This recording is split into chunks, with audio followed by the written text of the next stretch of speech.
Assalomu alaykum. Bizni kuzatuvchilarimizga 90-yilda Radnoy binomadagi ishqibozlarimizga 90-yilda ishlab chiqarilgan 5% chiqsa 5%, bo'lmasa yo'q kraskasi.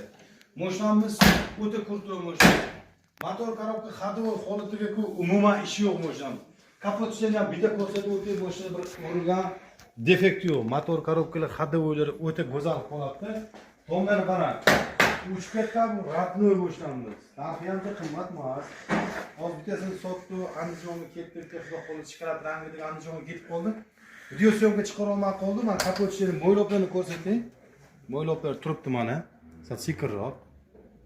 Temir gaz, benzinga yuradi. Bu mashinamizni tomondan ko'chirib video syomkasini aylantirib o'tdik.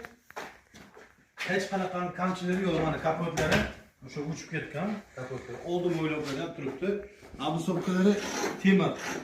Bu mashinamiz narxini endi bo'lib narxini aytib qo'ya qolaman. Ana mana o'tirman.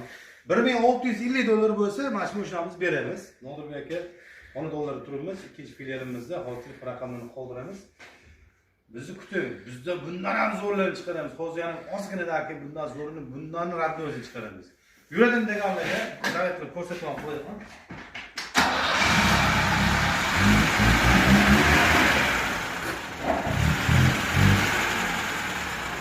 Motorlarni qo'yib turibdi, ishlab turibdi. Hech qanaqa muammo yo'q.